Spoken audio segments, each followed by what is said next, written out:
Hi, Dr. Saxena here, and I've been talking on some things related to chronic diseases. And what I see most of the disease part when we look into this, they have somewhat the association with the mind-body medicine. And when it comes to something like cancer, I can always tell you one simple thing. This is has been told a lot of times, and this is one thing which I always there is should not be a surprise that you have unresolved traumatic events and experiences, and you have cancer now. So this is the work which is being done by a lot of people, and I had Dr. Tony Gimnes working on this particular stuff, which used to call this as recall healing. What I'm talking about this recall healing is it's all connected. We are talking about trying to make ask the person the right question to cause a buried emotion.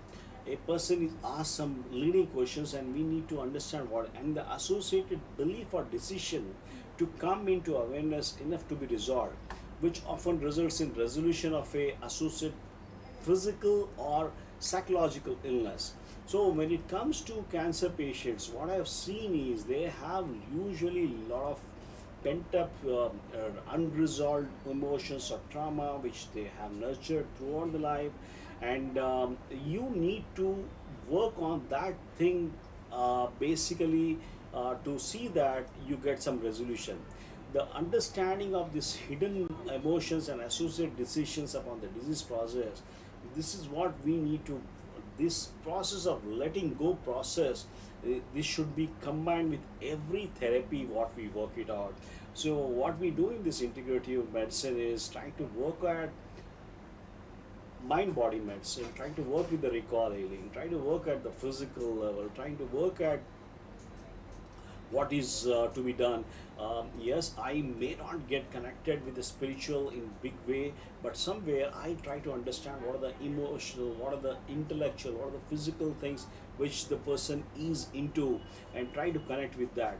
I can always tell you, thoughts are the things. It is the felt experience which is was told by this great person Napoleon Hill, and these thoughts, the thought felt experience, it the thought can be a difference between the wisdom and ignorance, success and failure, and life and death when we talk about things related to the cancer.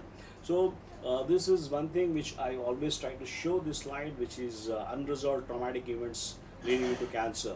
So what we are trying to work it out here by recall healing is, we in a cancer patient, if we resolve the feelings from experiences associated with trauma, ask them to write down their experience and all that, and whatever the traumas they had gone through, and ask them to see that they write on a piece of paper whatever their experience had, and let them share with their friend, or can be anybody, can be anybody, and then if they can throw up that, or they can burn that paper and wash off in the ocean is typically being told, but we can always wash in our toilet seat also.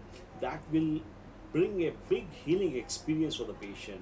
And see, this is we talk about the levels of three levels of this is a pyramid. Basically we talk about the psyche or mind consciousness at the top, middle one is automatic brain, and you have got the physical body. We are working with biochemistry, trying to work with a lot of vitamin C, trying to work on all these things, trying to work at the physical body. Middle body, which is an automatic brain, we try to tell them okay, and the ultimate thing is the mind, and mind, thoughts, feelings, and all that. So these are the things which has to be worked out in a sequential way. The body controlled by the automatic brain, which is in turn controlled by the psyche, and that is in turn connected by the spirit. So this is what we try to work it out. And the psyche, the spirit, it controls the psyche, psyche controls the brain, and the brain controls the body. And you have got that trajectory, felt experiences. People talk about this particular things when we talk about this, and what happens in a problem when you have got a trauma, you have got a biological conflict, and this not psychological, because it has real biological implications which this trauma can lead to, which can result in something like cancer in the body. So this is one thing which is always very important, is this the automatic brain. This automatic brain operates outside of our sphere of consciousness. That is one thing which you always have to understand. When we talk about this automatic brain, um, see, the automatic brain, 95% of what we do is commanded by our unconscious brain, who is really in charge. So this one particular thing, if we can if we can read this, I can understand what I am trying to work it out. The emotional experience, long for forgotten, still operates in the unconscious, and the consequences will get. The only way to unravel the mysteries locked in the automatic brain is to turn to it with full force the attention of our conscious mind. The This particular thing is the we call it as a normal impulse, which we try to go ahead with that. And the automatic brain, the only way to unravel the mysteries locked in the automatic brain is to turn to it with full force and attention of our conscious mind. This is one thing which I want you people to understand, because it makes the thing. The automatic brain, again, I'd like to go back. What happens, how the kind of automatic brain works here. Look at this particular thing. What is being written is 95% of what you do is commanded. It is done upside down, and the same thing is being done. It creates our own concept of reality and operates on those assumptions, most of which we don't know. You don't understand what is this 95 things and all that, what is written. At the same time, then emotional experience also can be like this, and this still operates with the unconscious so only way to unravel the mysteries locked in the automatic brain is to turn to it and with full force the attention of our conscious mind. Then this becomes a reality.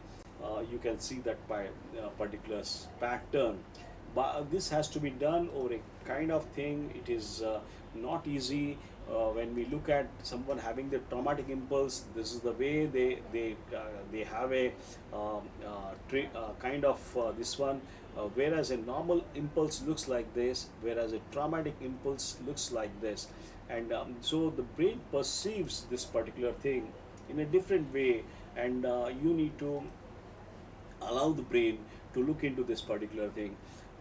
See, after all, brain purpose is to protect us and keep us alive.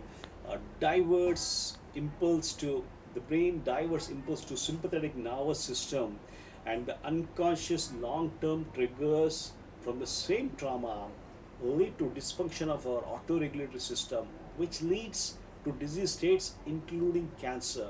So this is the basic kind of thing, and this was taught by somebody called Dr. Hammer, and he was basically when Hammer lost his son, and it all this he proposed four biological laws, and he in 1995 he proposed the fifth biological law. This all these things, five biological laws goes like this. The iron rule of cancer is number one. That number two is the two-phase nature of disease. Third one is ontogenic system of disease. Fourth one is ontogenic system of microbes, and the fifth one is quintessence, which is biological meaning of the disease. Having said all that, the iron rule of cancer, let us look into this called iron rule of cancer. The highly acute, dramatic, unanticipated, isolating experience that simultaneously affects the psyche, brain, and organ, which is also known as Dirk-Hammer syndrome. This is Hammer syndrome is being told, and this iron rule was shown. Every cancer starts with DHS. This particular thing imprints on three levels: psyche, brain, and the body. So this was one thing which was CT scan, which was observable. Hammer heard in the brain. Nowadays we don't see that, but when we started doing CT scans, we used to see that lesions in the brain, which was something like, it used to be like this particular stuff round, and we used to think it is because of artifacts, but it was Dr. Hammer who showed it's not the artifact. This is basically your perceive. How do you perceive that? So the second thing, every disease in medicine, provided the cause is resolved, is a two-phased occurrence. One is cold conflict, which is active or sympathotonic phase, and the other one is a warm conflict, resolved and vagotonic phase. Now, you need to understand this. This is always, we always talk about how to maintain that parasympathetic and sympathetic balance, and that's two-phase disease of the nature is has to be looked into, and this particular cell. There is one thing more thing called ontogenic system of disease. Disease progression is primarily controlled by the brain, either the old brain, brainstem and cerebellum, or new brain, which is cerebrum. Old brain controls more primitive processes related to survival, that is breathing, eating, and reproduction. New brain controls more advanced personal and social issues. So this is thing is ontogeny, which is related to the origin and development of an organism. Ontogenic system of diseases, you can always look into this. You have got ontogenic system of tumors and cancer equivalent diseases, which are from cerebellum and the cell. This one to, it goes into the vagotonia. You have got sympathetomimetic things as well as vagotonic. Parasympathetic is vagus, sympathetic is more of the adrenal. You have got epinephrine and all that related. So this is the, so what exactly, there is a correspondence between the embryonic later related organ groups and the embryonically related groups of microbes. Microbes are not the harbingers of the symptoms, but rather the optimizers of the healing process.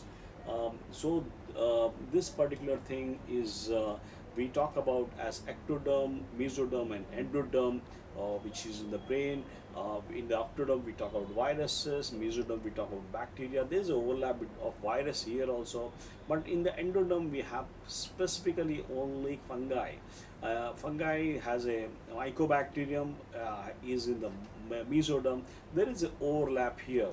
So this particular thing, the biological meaning of disease is you probably, I think this is one thing, if it is understood properly. And the fourth one is the quintessence, which is the biological meaning of disease. If understood correctly, they provide the individual and the group with a way to deal out ordinary circumstances. This is disease is the brain's best solution to keep a person alive. It's a survival mechanism. It is a survival mechanism. However, if the conflict created by the thing is not resolved, it is manifested in the body biologically, not physiologically. So this anything, the first thing to understand, disease has a meaning. It shows us externally what unbeknownst to us exists in the depth of the feeling. So the triad goes like this: psyche, brain, and the body. Explains how a felt experience translates to a biologically manifest effect. So this is called psychoneuroendocrino-immunology. This science has started bringing us the evidence that our psyche can control biological events through mediation of neural, immune, and endocrine systems. So this is the kind of we talk about your new awareness is in fact the healer within, and that is one thing which we always talk about. So how do you heal? Being aware of what we carry within us is the first step towards a new life and towards becoming who we really are. But how to get there and what to do next is the big question. And so we talk about something called recall healing, and this recall healing is only 10% is visible, 90% is hidden. You have in the hidden part, you have got something like birth to 1 year or something like whatever experiences. This is like a a tip of an iceberg is only 10%, but the hidden part is 90% here. So this is the reality. So the meaning of the disease is the central control station. Brain is the central control station. Illness is a program that the brain can switch on under extreme stress or very significant conflict. The brain can switch off this same program as soon as the conflict that triggered the illness has been resolved or eliminated. So this is a big take, and it was we were not aware about this kind of work. What Hammer worked was Hammer's work, and these views are definitely we at Integrative Medicine we try to look into this. So this is how we can heal. This is nobody heals because they want to heal. We heal because we have a reason to heal. We have a project in our life. So this particular thing, and I would like to put this terms called recall healing and all that, which I've learned from some great people, and so you need to ask some questions. When some cancer patient comes to us, or some people with a chronic disease, we need to put them a question. What do you think about when you were told you had cancer? What do you think about when you were told you had cancer? How did you hear about your diagnosis? How did you react when you were told you had cancer?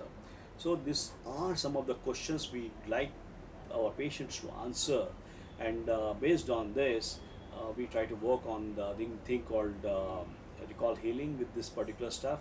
And recall healing is what I've been talking about, is putting some questions and all that, and trying to work with them in a proper way. This one thing is being done with our staff also tries to work on this particular stuff. And I thought, let me share this particular thing, which is quite interesting, and we somewhere as a clinicians we miss on this part when we deal with certain situations. Thank you.